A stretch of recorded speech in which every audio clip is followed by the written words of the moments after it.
Ya, kita masuk ke bagian floating ya, F dari FPSO floating, yaitu kita akan, berbicara mengenai si kapal tersebut dan, mooring. Boleh di next, Pak Pande. Mayoritas FPSO yang ada di dunia dan yang saya pernah kerjakan itu adalah konversi dari kapal tanker. Nah, jadi kapal tanker akan menjadi hull FPSO tersebut. Kadang-kadang ada juga yang new build atau purpose build, contohnya ini Putih seperti saya, sepertinya itu new build, Masela juga setahu saya itu new build, purpose build, karena pertimbangan sendiri. Ada juga redeployment, ini agak jarang tapi, kebetulan proyek yang saya kerjakan sekarang ada redeployment aset. Jadi FPSO yang sudah beroperasi, lalu dimodifikasi, refurbish, dan digunakan ulang di lapangan yang berbeda. Bisa berganti owner atau owner-nya masih sama dan bisa di negara yang sama, bisa negara yang berbeda juga. Jadi ini, eee, bisa dibilang redeployment adalah cara cepat untuk cepat produksi, seperti itu, kelebihannya. Nah, tapi yang saya lihat mostly itu tanker conversion dan ya mungkin ukurannya, eee, FPSO generasi lama-lama yang mungkin 15, 20 tahun lalu, rata-rata, Aframax ya, dari Aframax tanker dengan, storage capacity maksimal 800.000 barel dan tapi mayoritas ya, eee, 15 tahun sampai sampai 10 tahun atau 5 tahun sekarang ini mayoritas itu VLCC yang saya lihat. VLCC, Very Large Crude Carrier. Ini panjang LOA-nya 330 meter dan, storage capacity 2 juta barel, crude oil, satu parsel. Namun yang baru-baru ini ada juga size yang medium ya, Suezmax ini. Contohnya yang proyek lama saya Tuna itu memang di Suezmax, requirement-nya juga sama dengan, Tangkulo juga Suezmax. Jadi, ada yang di antara Aframax dan VLCC. Walaupun sebenarnya di industri tidak terlalu banyak ya yang, populasi Suezmax. Next. Ya ini contoh VLCC yang dikonversi menjadi FPSO. Bagian hull kapal ini masih sama dengan tanker, termasuk dengan living quarter-nya, ini panjangnya LOA-nya ini VLCC yang agak besar 340-an, lebarnya 56, draft tingginya 32, depth-nya. Yang baru dari FPSO ini adalah semua topside modul adalah difabrikasi baru dan diintegrate di atas cargo tank tersebut. Semua proses equipment, separator, crane, kompresor, GTG dan sebagainya dan juga, turret di sini difabrikasi dan dimodifikasi di bagian for, si, eee, tanker tersebut. Next. Nah ini, engine room ya atau kadang-kadang disebut machinery space. Mungkin ini daerah yang cukup, kritikal di suatu lambung kapal. Memang kapal tanker konvensional itu dia mempunyai engine sama propulsion. Jika dikonversi menjadi FPSO, kemungkinan besar engine dan propulsion itu akan di-demolish dan akan rip out ya. Lalu di-refurbish dan di situ akan di-install essential generator, lalu emergency generator, juga ada instrumen air, nitrogen, generator, steam sama boiler mungkin bukan di dalam machinery space tapi di atas, di deck, biasanya tidak bisa di dalam enclosed space. Lalu ada firewater pump package, ada, emergency switchboard, ada diesel purifier, NGO, storage dan lain sebagainya, semua ada di sini dan ini adalah non hazardous area. Jadi harus dipastikan ini non hazardous area, safe area. Jadi harus ada cover dam di antara engine room dengan cargo tank yang pertama, gitu. Next. Nah, ini tadi saya sudah jelaskan sedikit, Ini berbagai macam utilities yang ada dalam vessel, water pump, instrument, the nitrogen generator, freshwater, potable water, sewage. Penting karena ada 100 sampai 120 orang tinggal di situ. Sewage treatment ada juga. Diesel storage, diesel purifier, deck boiler memang ada di atas deck, di atas machinery space. Final casing yang ada di belakang LQ block, dan juga bilge. Bilge ini jika terjadi flooding di salah satu kompartemen machinery space karena elevasinya di bawah, maka ada fasilitas bilge untuk menyedot air tersebut dan membuang untuk menghindari terjadi flooding. Next. Ini contoh new build atau purpose build FPSO. Jadi bentuknya memang tidak seperti kapal tanker konvensional. Ini contohnya di North Sea ya, misalnya di UK atau di Norway, karena kondisi lautnya yang sangat ekstrim dan harsh seawater sea state sebutnya. Jadi bentuknya seperti benteng ya, di fore ini disebutnya forecastle. Forecastle deck-nya di elevated dan tinggi, lebih kuat. Ada reinforcement karena memang untuk mengantisipasi green water, ombak dan sebagainya. Lifeboat-nya juga free fall, ini standar kalau di North Sea.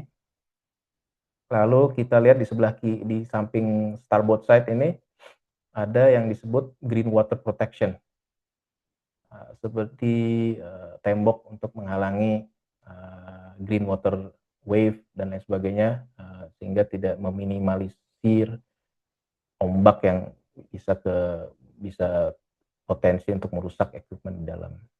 Namun di area yang lebih mild, contohnya di West Africa atau di Brazil, bentuknya seperti ini. Risernya berada terekspos di luar, di riser pouch seperti ini. Jadi bukan di dalam seperti di North Sea. Rata-rata risernya melewati internal turret, jadi terproteksi oleh external bulkhead dari hull. Sedangkan kalau di daerah mild new build, ini ada di luar, terekspos ke environment. Dan bentuknya agak kotak ya kalau dilihat di seksama di depan dan di belakang, ini untuk memaksimalkan storage dari cargo tank tersebut. Next. Berikutnya adalah station keeping ya. Jadi tidak seperti konvensional tanker yang bergerak dari satu negara ke negara lain untuk trade minyak, crude oil. Namun FPSO secara desain ya harus diletakkan di tempat yang sama selama field life tersebut ya, 20 bahkan 25 tahun. Jadi mooring system itu adalah seperti jangkar untuk memastikan FPSO tersebut permanently moored di lokasi tersebut. Dan ada dua jenis yang di industri yang ada, yaitu yang single point mooring atau weather vaning. Contohnya yang ini, dia akan berotasi, FPSO tersebut akan berotasi mengikuti keadaan angin dan ombak dan sebagainya karena memang terlalu ekstrim. Internal turret sama juga, cuman single point-nya berada di dalam hull. Kalau ini di luar hull. Yang kedua adalah spread mooring. Spread mooring headingnya sama, tidak berrotasi dan tidak berubah heading ke arah yang sama terus-menerus selama field life. Dan ini ada 4 cluster mooring line yang dijangkarkan. Next. Pemilihan mooring system atau station keeping itu sangat bergantung pada environmental condition ya, di mana lapangan oil and gas itu berada ya. Jadi ada yang fix dan ada disconnectable, misalnya di area contohnya di Australia yang kadang-kadang terjadi cyclone atau hurricane secara berkala. Jadi mooring sistemnya didesain agar dapat disconnect dari riser dan drifting. Karena memang tidak mungkin kita mendesain mooring system untuk sesuai dengan kondisi cyclone. Jadi biasanya hanya 100 tahun mid ocean condition. Jadi bentuk-bentuknya selain tadi yang telah dijelaskan ada spread mooring untuk mild weather, external turret, ada external turret dengan disconnectable, internal turret, lalu ada internal turret dengan disconnectable. Jadi disconnectable ini memang untuk area yang banyak terjadi cyclone atau badai, storm. Nah, juga ada Tower of York, nanti kita lihat gambarnya di slide-slide berikutnya. Next, Pak Pande. Ini desain kriteria untuk memilih pemilihan mooring, yang pastinya ada kedalaman air, lalu ada significant wave height, HS, wind speed, dan tadi yang saya jelaskan ada cyclonic atau storm condition, dan juga jumlah riser. Ini kita lihat bisa di sini kita bandingkan di Shetland atau di Norway, ini significant wave height-nya cukup tinggi, jadi sangat ekstrim, kondisinya bisa sampai 18 meter. Coba kita bandingkan di area yang lebih mild seperti Nigeria di West Africa, seperti di bawah 4. Rata-rata saya rasa di Indonesia mungkin sekitar 8 atau maksimal 10 ya, tergantung lokasi. Jadi sangat mild kalau saya bisa bilang. Karena ini wind speed yang ini sangat berkorelasi dengan cyclone. Bisa kita lihat di sini di Australia wind speed-nya bisa sampai 40 meter per second. Ini menunjukkan cyclone ya. Jadi biasanya di Australia mooring sistem dari FPS tersebut adalah disconnectable. Next. Ini spread mooring, fixed heading ya, tidak weather vaning, cocok untuk mild condition, unidirectional. Jadi ada 4 mooring cluster, 2 di fore, 2 di aft, kanan kiri. Jumlah mooring lainnya tiap cluster ya tergantung dari kedalaman air, water depth, besarnya FPSO tersebut, production, dan lain sebagainya. Ini kalau ini cukup banyak ya, ada 6. Kalau FPSO yang lebih kecil atau lebih water depth lebih rendah, mungkin ada 4 ya. Yang saya lihat biasanya 4 sampai 5 atau maksimal 6. Jadi ini 24 mooring cluster, dan ini semua ditambatkan ke seabed. Next. Nah, ini ada sedikit video papannya bisa di play. Ini konsep weather banning ya. Jadi di satu titik di turret ini swivel stack, dia akan geostationary dan kapalnya akan mengikuti berotasi mengikuti keadaan angin dan ombak. Jadi disebut weather banning. Jadi headingnya akan berubah-ubah tergantung kondisi environment. Jadi fungsinya weather banning agar tidak mengimpose stres terlalu berat terhadap mooring lainnya dan juga terhadap flexible riser. Ini yang kita titik yang paling lemah itu flexible riser. Kita ingin proteksi jika terjadi apa-apa.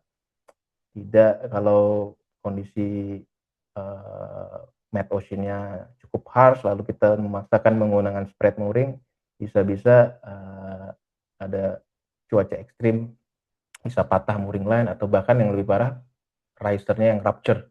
Nah, itu kan terjadi oil spill besar-besaran ya. Gitu. Next. Lagi gambarnya belum terlihat. Nah, ini external turret agak medium ya, medium harsh ke medium environment dengan jumlah riser yang lebih sedikit, cenderung lebih cocok menggunakan external turret weather banning. Lalu next. Nah, ini internal turret, mungkin ini adalah yang paling kompleks dan paling demanding dari segi desain, karena turret tersebut berada di dalam hull. Jadi hull-nya harus dikorek, lalu akan ada moonpool structure ya untuk menginsert lower turret structure, lalu di atasnya upper turret diintegrate di atasnya, karena fungsinya untuk memproteksi riser tersebut yang kemungkinan jumlahnya banyak ya. Kalau internal turret biasanya jumlah risernya lebih banyak, terproteksi dari kondisi mid ocean dari luar, tapi dengan mengorbankan storage capacity. Dengan adanya moonpool structure di sini, jadi mengorbankan jumlah tangki crude oil yang bisa di store gitu. Next. Nah, ini tower yoke yang cukup unik desainnya. Kebetulan ini desain propriety dari Sovec, anak perusahaannya Modec. Jadi ini seperti external turret, namun di kedalaman laut yang sangat dangkal, mungkin hanya beberapa meter, 10-20 meter, yang tidak praktikal menggunakan catenary riser. Jadi di external turret tersebut berbentuk seperti platform ya, dan ada jacketnya juga fix ke seabed. Ini yang mungkin ada teman-teman yang tahu itu FSO Gagak Rimang ya, punyanya Exxon Mobil Cepu. Nah, dia ada FSO dengan tower yoke system ini. Dia men-store kondensat kalau nggak salah dari produksinya di onshore. Exxon Mobil Cepu diletakkan di storage tank. Jadi ini cukup unik ya, tower yoke. Next.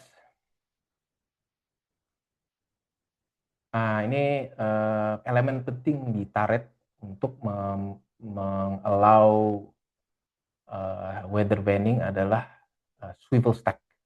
Jadi setelah di sini yang warna pink ini, swivel stack, manifold, dan juga interface dengan turntable bearing.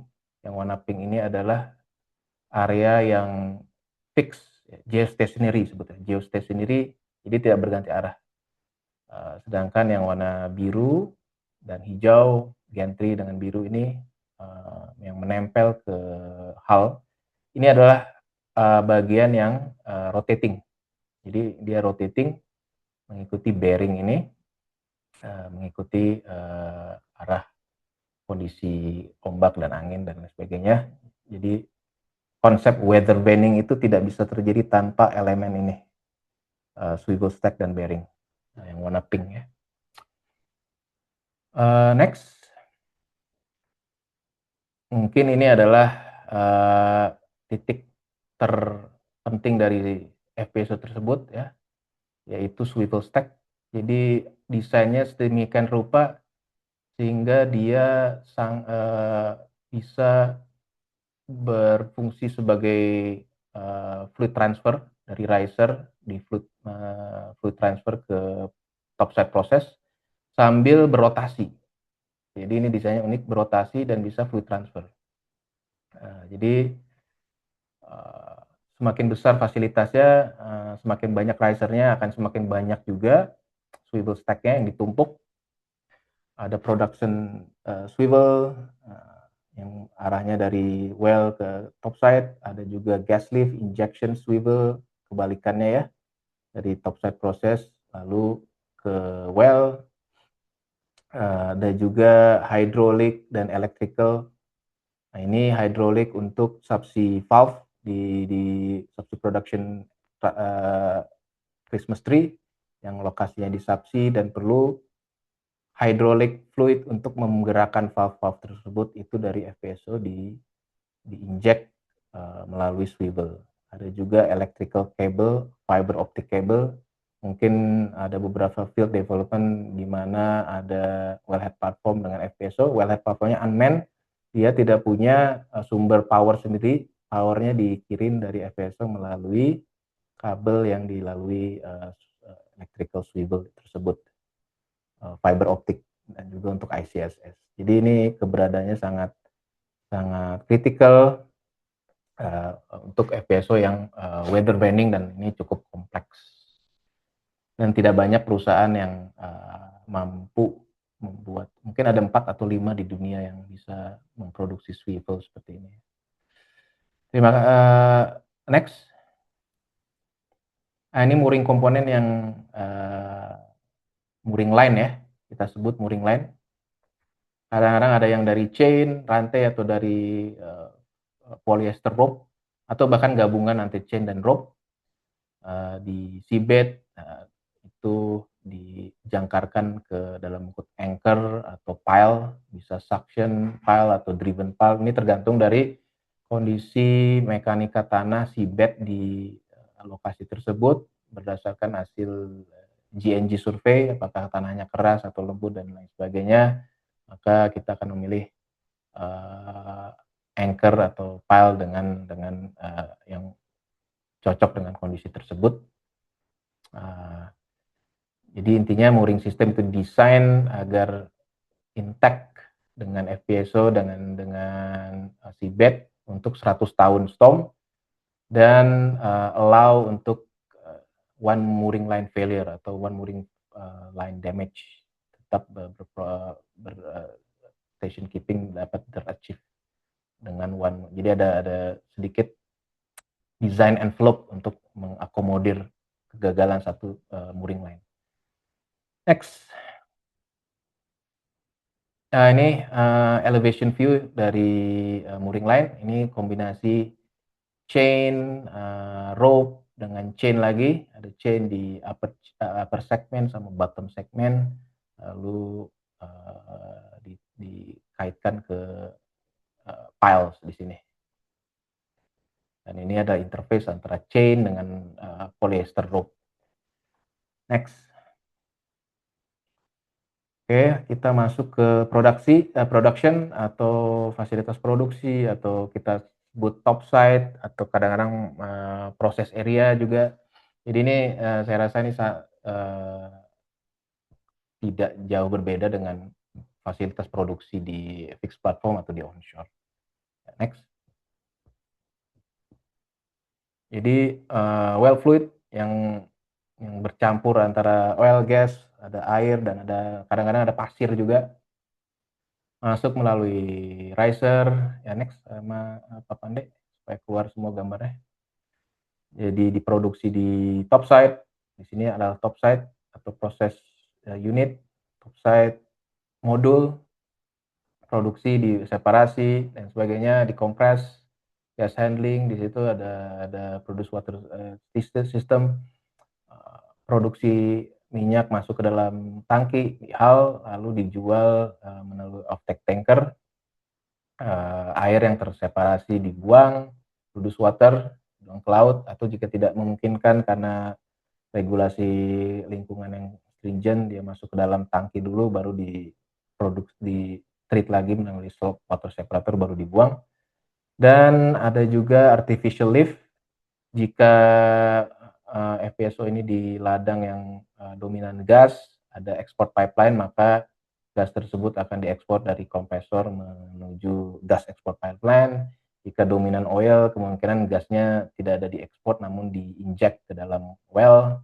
Ada juga water injection, dan juga jika ada acid gas seperti CO2 yang kontennya tinggi, bisa dikompres dan juga diinjek balik ke dalam well. Jadi seperti itu in and out-nya. Walaupun ini tidak tipikal, ada yang lebih ini tergolong kompleks, ada yang tidak ada CO2 injection, yang tidak ada ekspor gas. Tapi ya yang sen ini biasanya cukup periodik ya, mungkin tergantung jumlah sennya, mungkin gas tiap beberapa bulan itu dikumpulkan dalam sandbag lalu di offtake melalui supply vessel. Bisa juga tiap beberapa tahun. Ini tergantung production profile konten dari well tersebut. Next. Ya, topside process system itu intinya separasi ya. Jadi fluid dari subsea atau dari wellhead platform, dari sumur terkoneksi ke FPSO. Nah, fasilitas utama adalah well separation stabilization. Di situ ada HP, MP, LP separator. Kalau gas ada slug catcher, lalu ada gas treatment, Dehydration, sweetening tergantung jika ada CO2 atau H2S ada situ. Tapi jika sweet tidak ada sweetening, lalu kompres, apakah kompres untuk gasnya masuk ke export pipeline atau di-inject, produce water treatment, removal sisa-sisa oil dan juga degasser, sebelum akhirnya di-treat dan di-discharge overboard. Seawater treatment, seawater lift itu adalah resource yang cukup abundant ya, karena memang di laut kita gunakan seawater untuk cooling medium, untuk heating medium, dan juga untuk seawater injection dan utility yang lain ada di sini, power generation, chemical injection dan lain sebagainya. Next. Ini block flow diagram yang secara garis besar ya, tadi kita sudah diskusikan. Production manifold, KL separation, lalu dead crude atau crude oil tersebut masuk ke dalam tangki, produk utama, sisa air tersebut ke produce water treatment, lalu di discharge overboard atau bisa di store dalam tangki. Yang gas bisa mulai vapor recovery unit atau langsung flash gas ya. Kalau flash gas di vapor recovery unit, kalau gas masih di HP separator kayak langsung masuk kompresor, di treat, dehydration, jika ada acid gas baru ada removal, dew point kalau memang ada gas export pipeline maka perlu ke dew point control, gas refrigeration, jadi diturunkan lagi suhunya, dibuang lagi sisa-sisa airnya betul-betul kering sehingga tidak ada hydrate di pipeline tersebut. Ini jika ada CO2 dari well-nya di-treat dengan dipisahkan lalu dikompres, inject gitu. Kurang lebih seperti itu. Kita akan lihat lebih dalam masing-masing fungsi. Next. Ya intinya ya bisa semuanya aja Pak Pandey supaya keluar ininya. Jadi artificial lift juga merupakan cara yang visible secara capex dan lain sebagainya. Karena produk utamanya adalah crude oil, kita sebenarnya tidak tertarik dengan produk lainnya, bahkan dengan gas sekalipun. Jadi produk byproduct tersebut seperti seawater kita inject untuk artificial lift, gas kita inject untuk artificial lift juga atau untuk gas lift. Jadi intinya adalah mengurangi untuk pressure maintenance. Jadi dengan well yang lebih kuat pressure-nya akan produksi lebih naik, atau kadang-kadang untuk density reduction seperti gas lift. Jadi gas tersebut bukan diinjek ke dalam well, namun ke bawah, ke dasar dari production flow line hingga bisa dia memboost production tersebut, mengurangi density sehingga pressure-nya naik. Ada juga injection yang lain, mungkin steam dan nitrogen agak kurang kalau di FPSO, saya jarang, hampir tidak pernah lihat. Chemical yang pastinya ada untuk hydrate inhibition,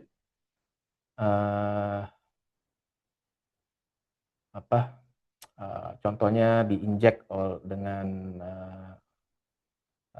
glycol atau dengan metanol untuk mengurangi potensi hydrate di flow line. Seperti itu. Next.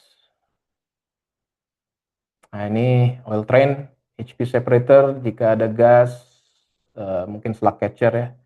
Lalu ada crude oil heater untuk memastikan jika heavy oil, ini crude oil heaternya akan ada 2 atau 3 train untuk mengurangi viskositas. LP separator lebih rendah, atau kadang-kadang di antara HP dan LP ada MP. Tes separator untuk tes flow line jika ingin menguji konten dari suatu well, itu ke tes separator. Tapi kadang-kadang tes separator saya lihat ada fleksibilitas digunakan sebagai emergency separator jika salah satu separator ini ada yang offline dan sebagainya. Next. Nah ini contoh oil train module, satu modul ini mungkin ada 2 atau 3 HPMP LP separator yang paling besar, karena desain suatu modul itu production deck atau pancake deck-nya itu fully plated ya, maka equipment besar cenderung akan berada di deck yang paling bawah.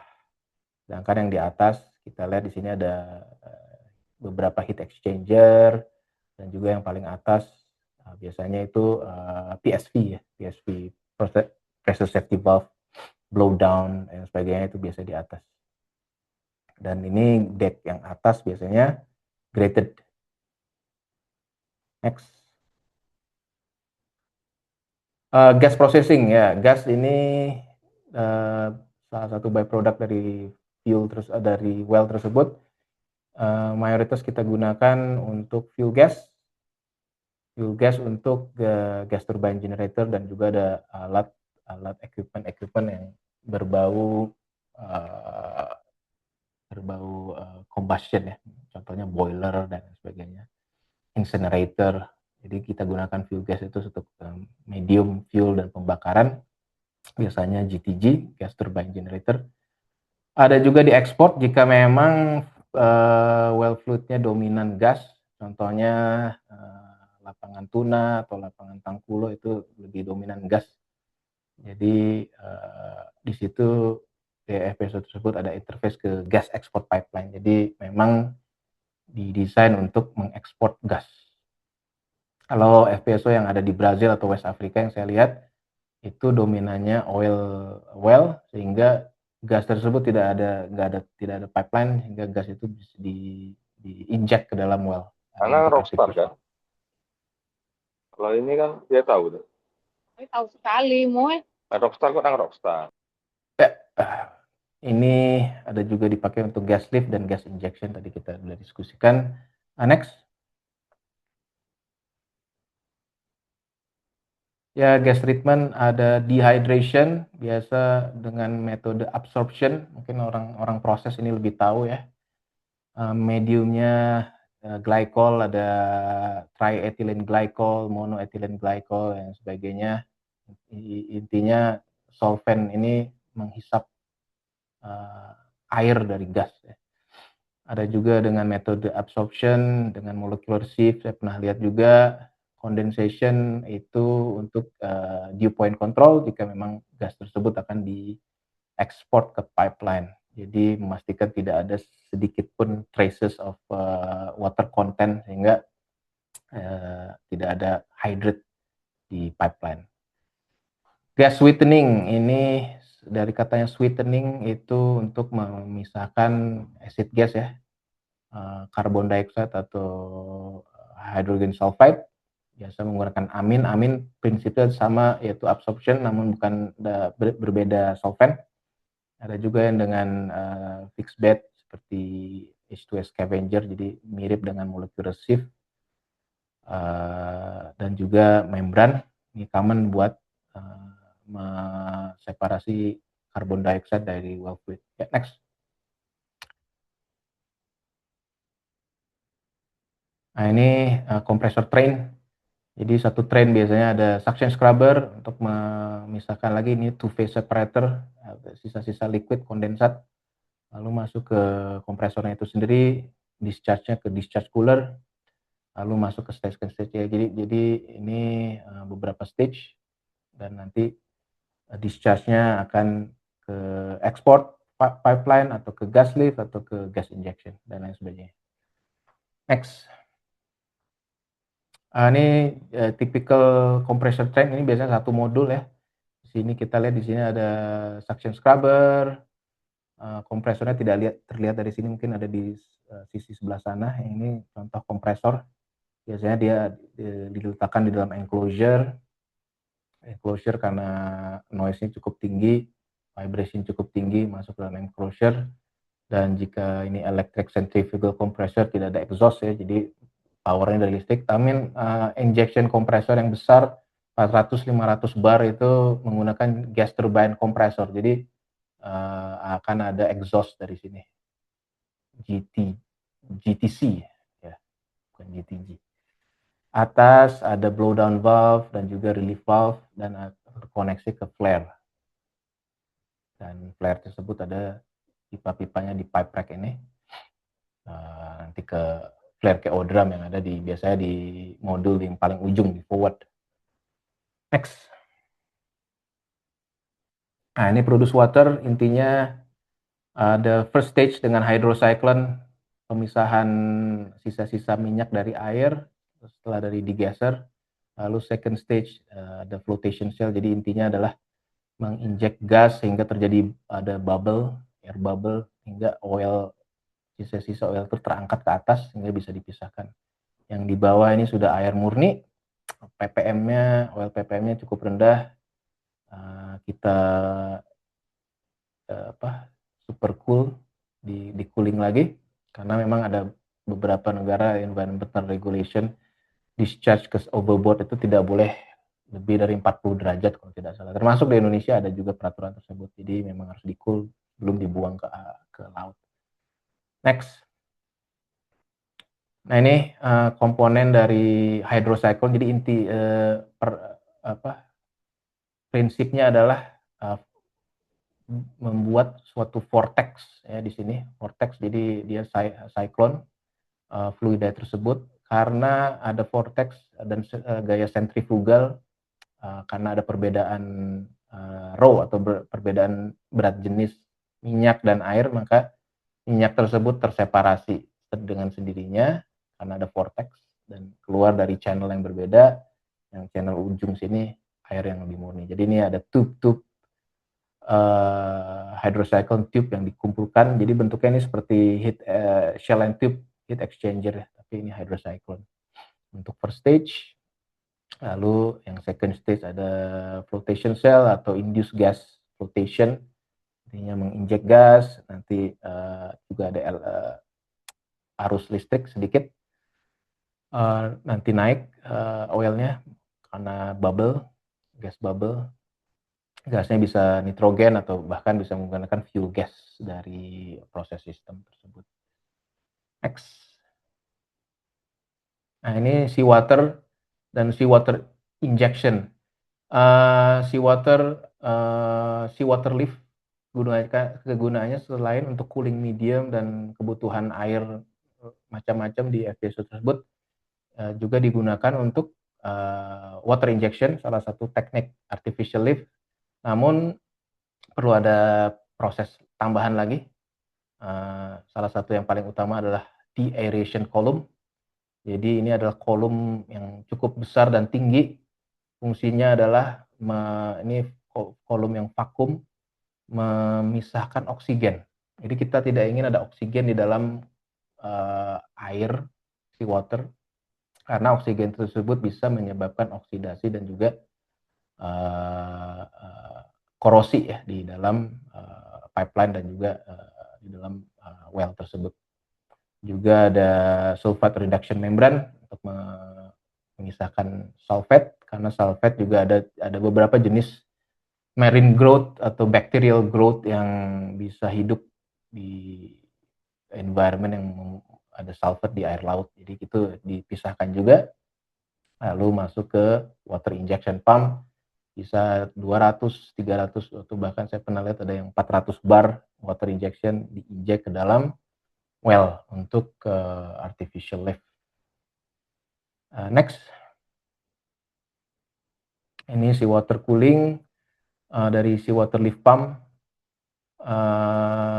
difilter biasanya, lalu sudah siap didistribusikan ke konsumernya. Konsumernya itu biasanya shell and tube heat exchanger atau plate and frame heat exchanger, atau bahkan juga cooling untuk engine, untuk kompresor, untuk GTG dan lain sebagainya. Itu semua perlu cooling water. Jadi ini adalah unit yang cukup penting untuk mendistribusikan cooling water ke semua lokasi di FPSO. Next.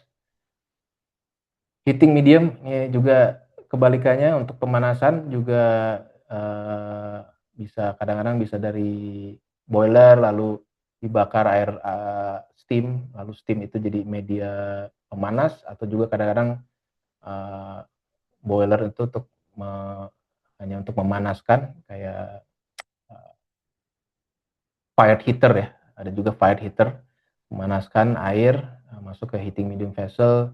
Dan juga kita di FPSO banyak menggunakan atau merecycle panas yang didapat dari GTG, karena exhaust itu sangat panas, digunakan lagi dengan heating coil, kita conserve panas tersebut untuk memanaskan air untuk heating medium. Jadi kita gunakan lagi panas itu yang dari GTG, diberdayakan lagi sehingga bisa menambah load dari heating medium tersebut, baru didistribusikan ke berbagai keperluan secara proses ya, heating medium. Contohnya untuk crude exchanger, kalau crude-nya heavy oil, kita perlu panaskan dan sebagainya. Juga untuk cargo tank juga perlu heating. Bisa dari heating coil yang isinya steam, atau heating coil isinya air panas, atau bahkan ada juga dengan electric heater juga ya. Jadi kondisi crude yang di store di dalam cargo tank itu juga harus di maintain temperaturnya hangat, tidak terjadi waxing dan lain sebagainya. Next. Nah, ini contoh waste heat recovery unit. Biasanya ditempelkan unit seperti ini di exhaust dari GTG. Panasnya kita ambil lagi, kita gunakan untuk menambah load dari heating medium system. Next. Nah, ini GTG, gas turbine generator. Kita gas itu kita gunakan, ada air intake, lalu kita bakar dalam bentuk turbin. Pembakaran itu akan menggerakkan turbin dan menggerakkan alternator, dan terjadilah generate power. Exhaustnya akan dibuang dari belakang ke atas, exhaust stack. Ini fuel utama, fuel gas dari proses di FPSO tersebut. Ada juga untuk fleksibilitas, banyak GTG sekarang ada kemampuan dual fuel. Jadi selain dari fuel gas, jika mungkin lagi startup atau ada fuel gas yang fail supply-nya, kita bisa menggunakan diesel untuk jadi fuel sementara. Akhir-akhir ini mungkin 5 tahun terakhir saya lihat ada teknologi GTG atau bahkan boiler yang teknologinya lebih baru, menggunakan tri-fuel. Jadi selain fuel gas, diesel juga, dan kita bisa mengkonsumsi crude oil dari tangki yang kita sudah produksi untuk menjadi fuel sementara. Gitu. Next. Ini beberapa utility yang ada di topside. Kita ada dead oil circulation. Ini biasanya untuk flow line flushing. Kita menggunakan crude oil itu untuk memflushing flow line, mencegah terjadi deposisi scale, dan mencegah high dirt juga. Metering skid, lalu ada fuel gas, ada heli fuel skid. Jika lokasinya cukup jauh dari darat, mungkin bisa lebih dari 1 jam, 2 jam naik helikopter, kadang-kadang ada disediakan heli fuel skid untuk membantu helikopter untuk refueling ya. Heating medium tadi kita sudah bahas, cooling medium, seawater, chemical injection untuk hydrate inhibition, ada juga untuk scale atau corrosion inhibition, demulsifier. Jadi mayoritas adalah production chemical yang diinjek untuk mengimprove production profile dari well itu sendiri. Air macam-macam, air biasanya dari vessel ya, namun distribusinya di topside.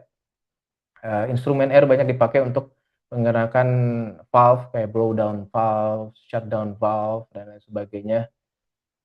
Itu semua memerlukan instrumen air. Fresh water, crude desalting untuk service water dan sebagainya, untuk mencuci juga menggunakan fresh water. Open drain, jadi jika ada leak atau ada hujan, itu semua ke open drain system. Bahkan jika ada terjadi kebakaran lalu diaktifasinya deluge system, itu juga akan masuk ke open drain. Juga ada closed drain system untuk maintenance, misalnya untuk entry ke dalam pressure vessel, kita buang semua sisa-sisa liquidnya ke closed drain system. HP dan LP flare, HP itu yang high pressure mungkin dari sistem-sistem kompresor dan lain sebagainya. LP flare sistem oil yang pressure-nya rendah di bawah 10 bar, masuk ke HP KO drum, LP KO drum, lalu ke flare. Hydraulic, berbagai macam hydraulic yang didistribusikan untuk subsea valve, untuk wellhead control panel. Kadang-kadang hydraulicnya dari FPSO dikirim melalui flow line ke wellhead platform untuk mensuplai wellhead platform, wellhead control panel dan lain sebagainya. Next. Layout design ya, biasanya best practice-nya itu yang paling high pressure, yang paling berbahaya dari kontennya, yaitu hydrocarbon, kita letakkan paling ujung, yang paling jauh dari living quarter. Lalu yang medium pressure seperti oil separation ada di tengah-tengah. Setelah itu yang non hydrocarbon, misalnya di sini ada produce water, lalu ada laydown area, utility area kita bisa anggap sebagai buffer ya. Utility area contohnya ini ada GTG, laydown area, lab, electrical building atau LER, e-house. Kita aja di modul-modul berbau utility kita letakkan di tengah atau di antara safe area, which is living quarter, dengan process area. Jadi sebagai buffer, jika terjadi kebakaran atau explosion besar, maka kita ada buffer untuk melindungi, seperti itu. Ya, jadi layout juga didesain sedemikian rupa, kita kelompokkan, misalnya semua oil train kita kelompokkan di modul yang bersebelahan satu, yang gas juga seperti itu, kompresor dengan gas handling, kalau bisa berdekatan bersebelahan. Ya, fungsinya adalah next Pak Pandey, adalah untuk meminimalisir panjang pipa. Jadi kita mengelompokkan berdasarkan fungsi atau karakteristik proses tersebut dan apakah ada hidrokarbon, ada tidak ada hidrokarbon, atau utility dan sebagainya, untuk meminimize piping length. Ya. Next. Selain itu juga desain dari layout topside itu juga kita harus mengconsider material handling. Kita di sini ada 2 atau kadang-kadang 3 crane. Supply vessel akan datang mungkin seminggu sekali untuk membawa makanan, supply dan lain sebagainya. Ada juga yang membawa chemical tote tanks. Nanti kita angkat sini di laydown area, lalu dibawa melalui troli. Di sini ada central pipe rack yang biasanya akan jadi material handling access way ya, ke semua modul. Jadi semacam jalan raya lah ibaratnya. Dan ini untuk memudahkan material handling. Crane juga kita gunakan untuk maintenance equipment besar, misalnya overhaul GTG atau mengoverhaul kompresor yang komponennya besar dan berat, kita gunakan crane dan lain sebagainya. Next, kayak sepertinya ini untuk sesi pertama sudah selesai. Sesi yang berikutnya itu yang kita telah diskusikan di agenda itu storage, offloading, dan juga project execution akan kita bahas minggu depan, Sabtu depan di jam yang sama.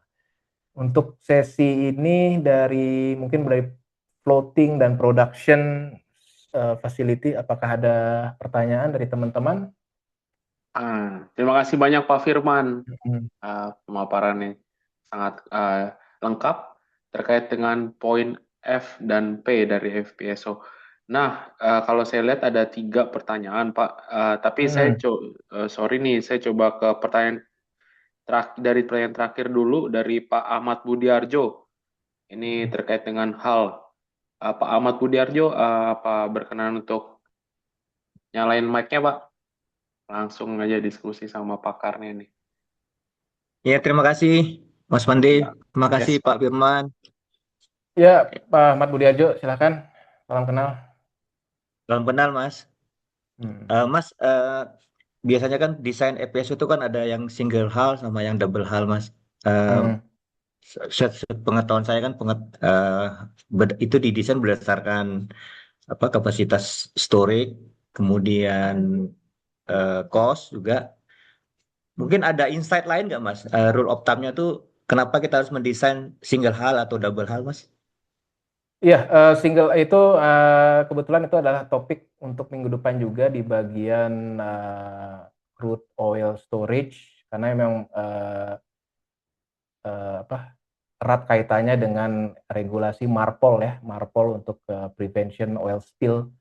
Jadi memang kapal tanker yang lama-lama itu saya lihat masih menggunakan single hull karena memang sebelum regulasi IMO MARPOL itu di-enforce single hull, jadi ya yang pastinya lebih murah dari segi capex karena ada satu bulkhead memisahkan storage dengan laut gitu.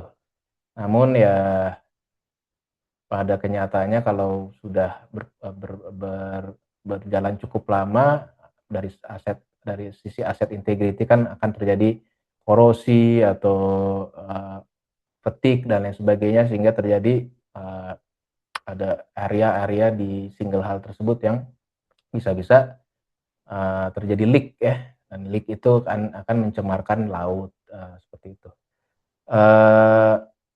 Setahu saya yang baru-baru FPSO dari saya lupa tahunnya berapa yang sudah mengikuti MARPOL Convention itu standarnya tanker, bahkan tanker pun udah double hull. Dan FPSO baru yang saya lihat, yang saya kerjakan itu mayoritas double hull. Memang ada contohnya proyek saya yang sekarang, FPSO lama yang di redeployment masih menggunakan single hull, namun ada justifikasi yang cukup ketat yang harus disubmit ke class society ya. Contohnya ada replating di area-area tertentu atau dan lain sebagainya. Gitu. Namun ini emang topik yang akan dibahas juga di sesi minggu depan di bagian storage ya. Jadi intinya adalah pencemaran lingkungan. Baik, terima kasih Mas Firman. Terima kasih. Sama-sama. Baik, terima kasih Pak Ahmad. Ini pertanyaan kedua nih Pak Firman dari Pak Fajar Sumantri. Monggo Pak Fajar di open mic. Ya, salam kenal Pak Firman, Pak Pande, dan kawan-kawan yang lain. Salam kenal Pak Fajar. Ya, pertanyaan saya Pak, apa tantangan teknis terbesar dalam menjaga integritas struktur FPSO yang beroperasi selama 20 atau 30 tahun, terutama terkait fatigue, korosi, dan inspeksi di area yang sulit diakses Pak. Kebetulan saya juga inspektor, jadi saya pengen ngelihat juga visibility-nya kan gitu ke depan Pak. Apa yang harus kita jaga dalam integritas struktur FPSO. Kurang lebih begitu Pak. Terima kasih. Bagian FPSO yang paling rentan atau paling prone terhadap fatigue dan lain sebagainya adalah si hull ya, hull. Karena memang dia langsung di laut dan berhubungan dengan kondisi lingkungan, ombak, angin, dan juga air laut yang memang sifat inherentnya korosif. Jadi kapal tanker yang dikonversi menjadi FPSO itu akan melalui refurbishment yang cukup ketat dan perlu replating dan juga melakukan yang disebut kalkulasi yang lebih banyak ya, kalkulasi yang lebih stringent, initial scaling evaluation ya, kalau nggak salah itu namanya untuk istilah teman-teman hull structure. Jadi ada replating dan juga beam yang baru dan ditambahkan reinforcement ibaratnya, dan itu perlu semua kalkulasi tersebut disubmit ke class society, yaitu DNV, ABS, Bureau Veritas, untuk di-approve sebelum bisa dikonstruksi. Untuk long term ada juga fitur-fitur seperti cathodic protection untuk mengurangi laju korosi itu, cathodic protection, dan juga ICCP, impressed current cathodic protection juga yang dengan arus listrik. Jadi sacrificial anode ya, sacrificial anode. Jadi berada di titik-titik tertentu di hal itu ada sacrificial anode dengan logam yang sakrifisial yang akan jika terjadi korosi akan lebih mengarah ke logam sakrifisial anode tersebut, korosi duluan baru si halnya. Jadi ada gabungan antara kalkulasi, desain dari hal itu sendiri, harus replating, harus ada ISE, lalu juga ada dari teman-teman material ada coating yang lebih stringent, coatingnya berkali-kali ya, 2-3 kali lapis, cathodic protection, ICCP, dan kelas juga memerlukan survei 5 tahunan. Jadi yang ada disebut UWILD ya, underwater inspection in lieu of dry dock. Jadi memang FPSO karena station di lokasi yang sama 25 tahun tanpa di dry dock, maka harus ada UWILD ini dilakukan 5 tahun sekali. Jadi nanti ada diver, dia berenang ke bawah ke bagian-bagian tertentu, lalu di inspect, dan juga semua cargo tank, ballast tank itu ada inspeksi. Dan sekarang itu kelas yang akan melakukan inspeksi, dan ada teknologi drone ya, dengan menggunakan drone dia masuk ke dalam tangki yang paling bawah, lihat apakah ada titik-titik yang terjadi korosi atau lain sebagainya, penurunan wall thickness, dan memastikan integritas. Jadi tiap ada isu di flag lalu dimodifikasi. Itu mungkin Pak Fajar. Ya, terima kasih Pak Firman penjelasannya. Baik, selanjutnya nih Pak Firman ada lagi dari Pak Asning Suryo. Mangga Pak Asning Suryo. Baik, terima kasih Pak. Salam kenal Pak Firman Masudin. Saya dengan Asning Suryo. Salam kenal Pak Asning. Ya, jadi saya tadi mengajukan pertanyaan lewat chat, cuman secara umumnya mungkin gini, pertanyaannya terkait decision untuk penggunaan FPSO ya di lapangan offshore. Komparasinya kan, apakah kita menggunakan satu unit FPSO yang terintegrasi antara unit produksi dengan unit storage dan offloadingnya, atau kita pisahkan unit produksinya di CPP dan di storage dan offloadingnya di FSO. Nah itu kan kalau kita bicara investasi di FPSO sendiri itu kan juga cukup besar ya nilai investasinya. Sementara dari umur operasinya juga tadi disampaikan juga sama Mas Firman bahwa itu dia ada pembatasan umur desain mungkin 20-25 tahun. Desain lifetime, setelahnya harus masuk docking, sehingga kemungkinan akan menghentikan produksi sementara di lapangan tersebut. Nah, kira-kira dalam point of view-nya Mas Firman ini, kapan sih kita cukup atraktif untuk penggunaan FPSO ini? Itu dari saya, Mas Firman. Terima kasih. Ya, terima kasih Pak Aning. Ya, menarik, ini bagian dari decision ya, dari suatu E&P operator atau K3S, bagaimana mereka melihat field development. Ujung-ujungnya adalah hitung-hitungan keuntungan, profit, IRR dan sebagainya. Selalunya di fase awal suatu field development kita akan mengakses beberapa opsi. Opsi A misalnya CPP dengan FSO untuk storage, opsi B FPSO dengan wellhead platform, atau opsi C mungkin FPSO sendiri dengan subsea wellhead, lalu ada gas export pipeline. Itu kan akan ada tiap skenario itu di studi, didetailkan, lalu biasanya akan ada cost estimation untuk opsi-opsi tersebut. Dari cost estimation akan ada kalkulasi lain yang akan projection dari segi produksinya, berapa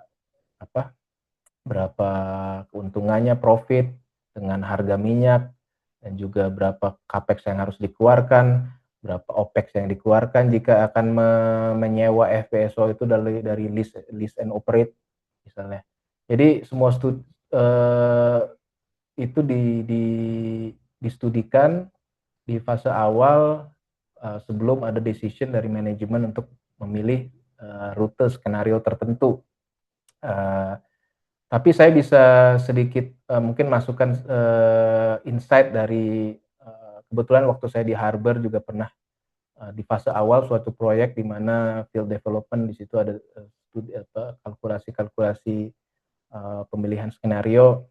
Salah satu kelebihan ada FPSO adalah jika FPSO tersebut disewa dengan day rate, dan di lease, itu bisa merelief capex yang harus dikeluarkan oleh suatu K3S atau operator yang cukup signifikan.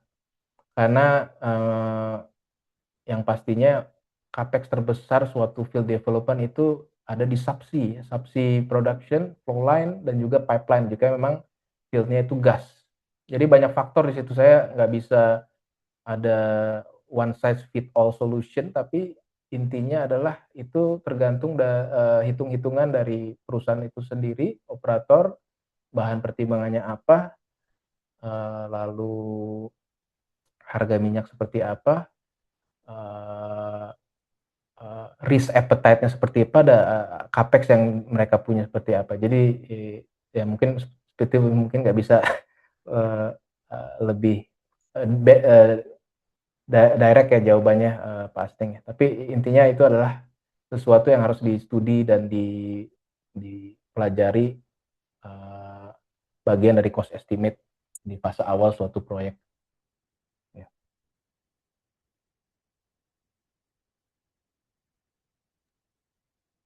Oke, terima kasih jawabannya Pak Firman. Selanjutnya nih ada Pak Muhammad Daud, mungkin bisa perkenalkan diri dulu kali ya, biar kita saling kenal. Mangga Pak.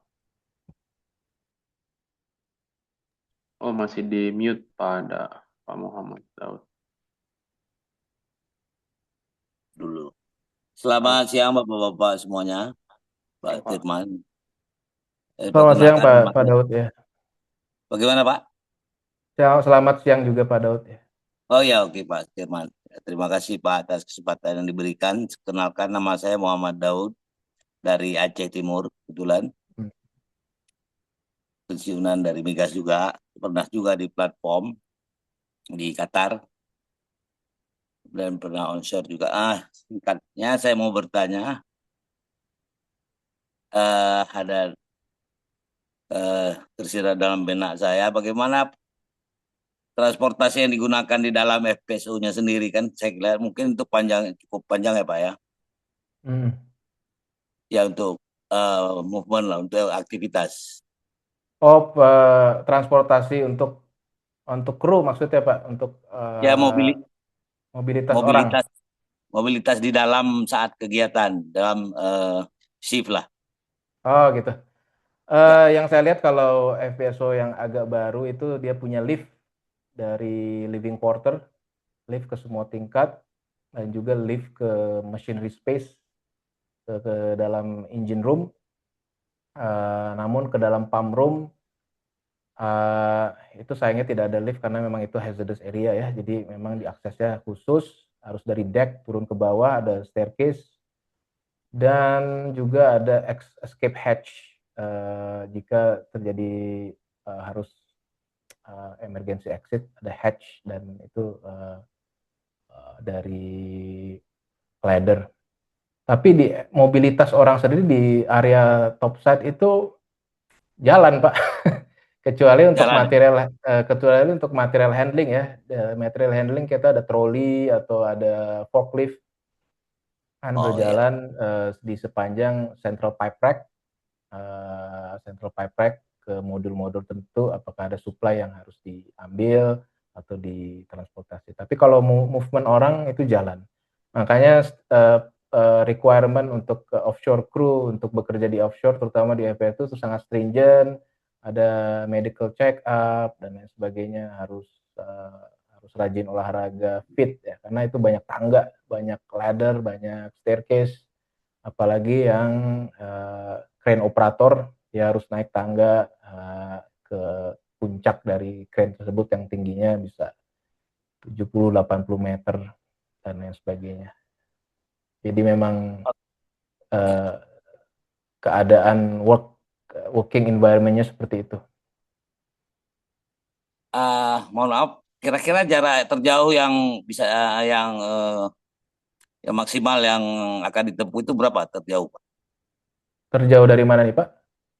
Misalnya kegiatan kita katakanlah dari ujung ke ujung itu.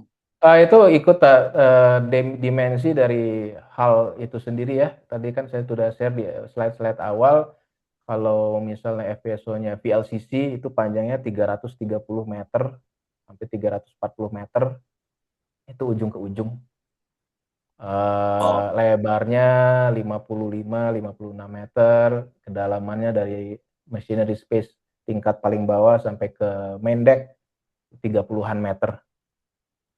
Living quarter tingginya 30 meteran lagi sampai ke heli deck. Jadi paling bawah di dalam laut sampai ke heli deck itu bisa 60-70 meter. Oke. Baik. Jadi memang saya nggak, karena tadi agak terlambat nggak ngikuti berapa panjangnya. Rupanya nggak begitu jauh, Pak. Ya, oke Pak. Terima kasih atas jawabannya. Sama-sama, Pak. Terima kasih Pak Daud. Ini ada satu lagi Pak Firman dari Pak Yuda. Monggo memperkenalkan diri dulu Pak dan bertanya nih. Ya, terima kasih Pak Moderator. Ya, selamat pagi Mas Firman. Salam kenal. Yuda Satria. Salam kenal juga. Udah kenal sebenarnya. Silakan. Siap, betul. Jadi Mas numpang nanya nih, saya pingin nanya, mungkin bisa dijelaskan mengenai skenario maintenance di FPSO. Jadi mungkin terkait routine maintenance, predictive maintenance, ataupun juga mungkin khususnya terkait turnaround maintenance-nya, Mas. Jadi saya ingin tahu pada saat turnaround itu mitigasi resiko selama shutdown itu seperti apa? Lalu apakah FPSO itu intervalnya untuk maintenance seperti apa? Dan juga bagaimana mereka memastikan keselamatan serta ini mungkin ya kontinuitas produksi selama periode turnaround maintenance itu, Mas. Terima kasih. Ya, terima kasih Mas Yuda. Saya rasa turnaround maintenance di FPSO itu sama dengan fasilitas lain di fixed platform atau bahkan di onshore. Biasanya 3 atau 4 tahun sekali akan ada turnaround maintenance, itu akan complete shutdown. Akan lebih banyak kru yang datang karena akan involve kontraktor, vendor yang datang, dan itu tidak semuanya bisa tinggal di living quarter. Jadi yang saya biasa lihat itu ada fasilitas lagi yang di sebelahnya, disebutnya floatel ya, floating hotel ya. Floatel itu mengakomodir kru, kontraktor, vendor dan lain sebagainya yang melakukan pekerjaan turnaround maintenance, dan biasanya di situ akan ada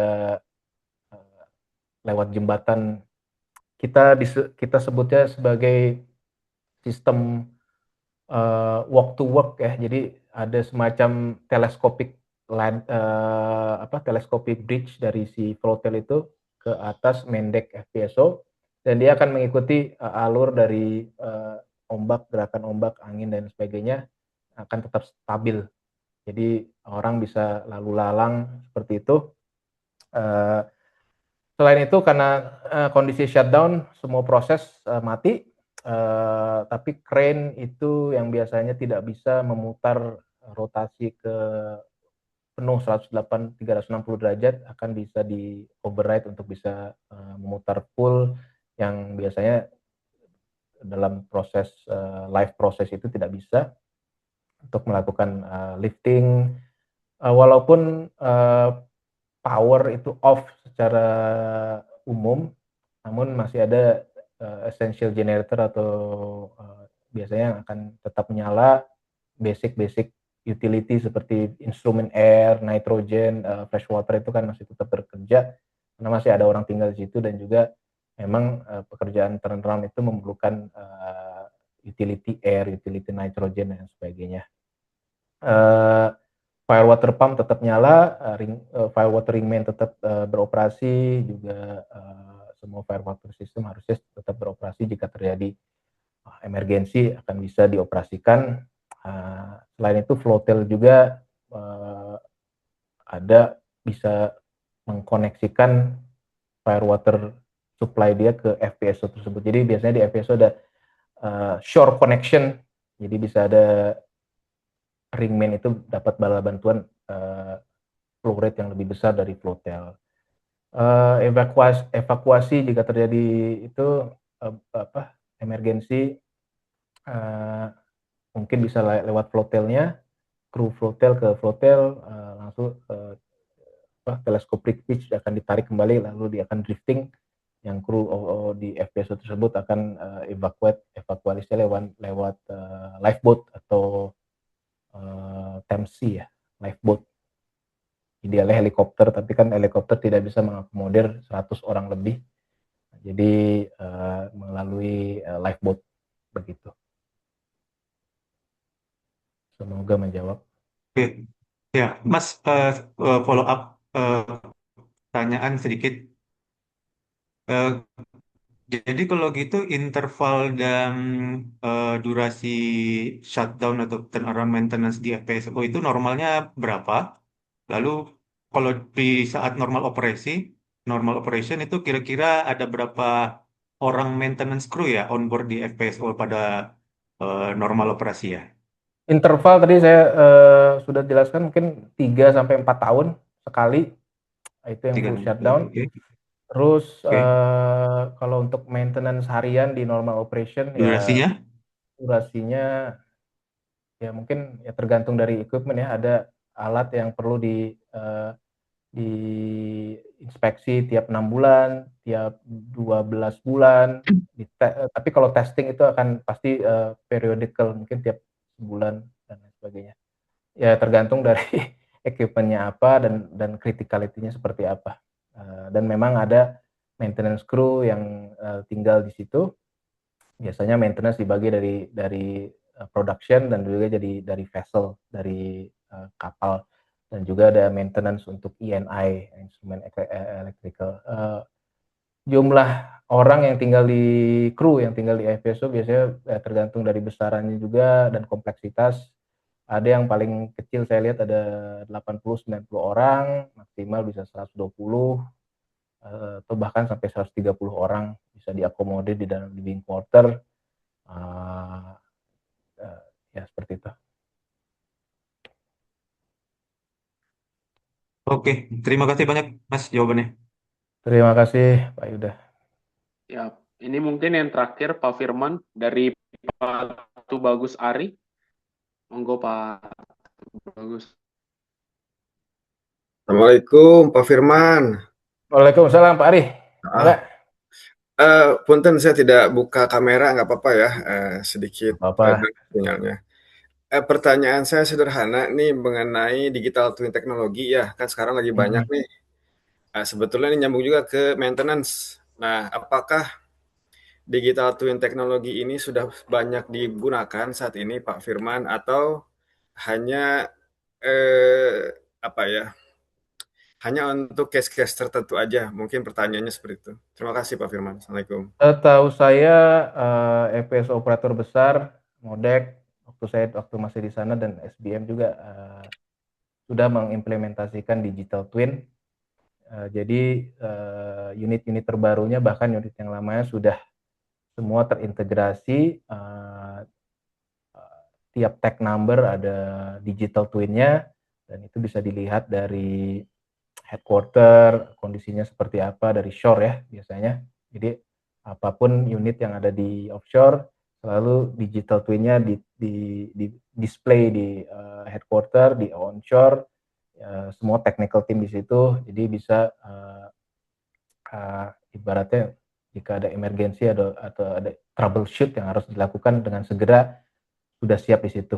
Setahu saya sudah diimplementasi digital twin ini, dan memang proyek-proyek yang baru selalu melibatkan disiplin selain engineering, disiplin konvensional kayak proses, struktur, mechanical, piping, ada juga teman-teman IM ya, information management.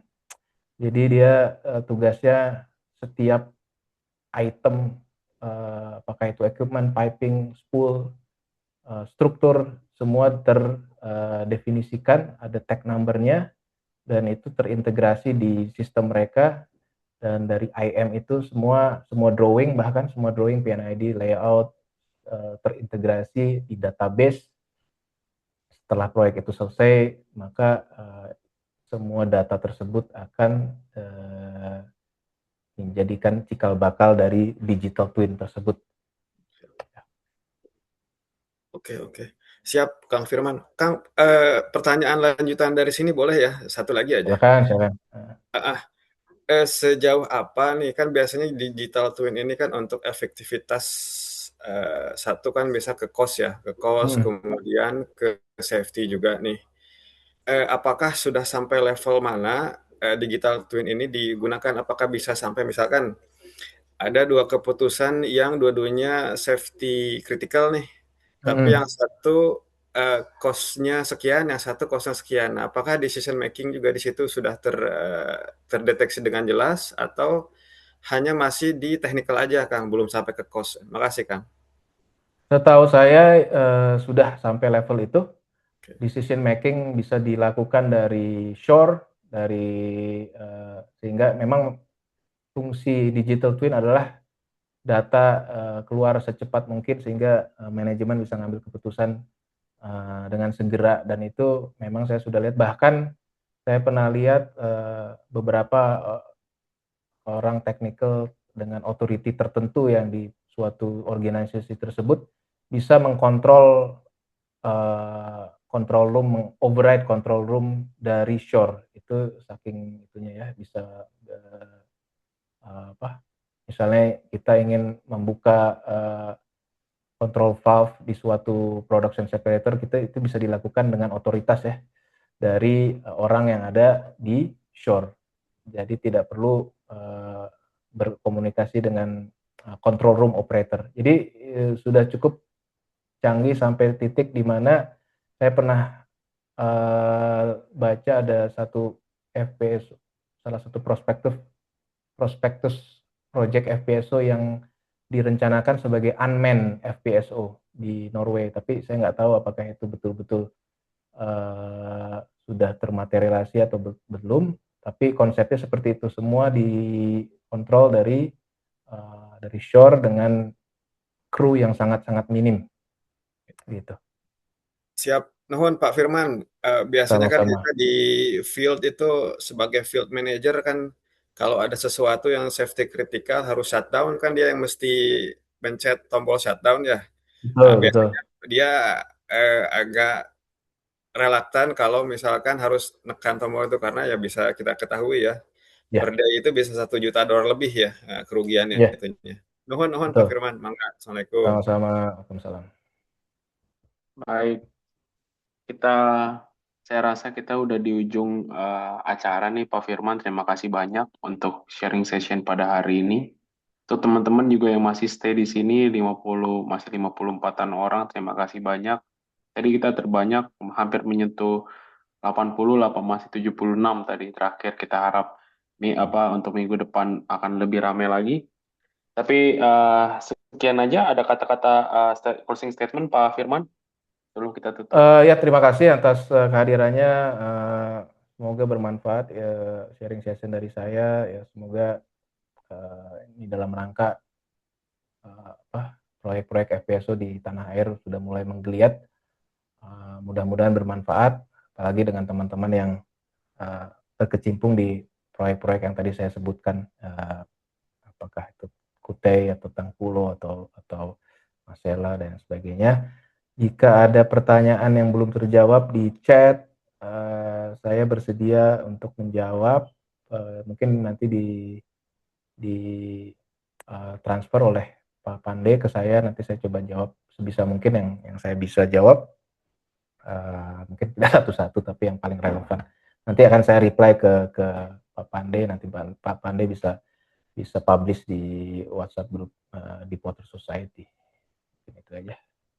Oke, terima kasih banyak Pak Firman Sama-sama di hari ini. teman-teman, Ya, terima sampai kasih jumpa. Pak Firman. Teman-teman, Ya, sampai Ini jumpa Bapak, terima kasih minggu banyak, depan. Pak. sampai jumpa minggu Wassalamualaikum depan, warahmatullahi teman-teman. wabarakatuh. Terima kasih Pak Firman. Terima kasih Mas Firman. Mari. Oke.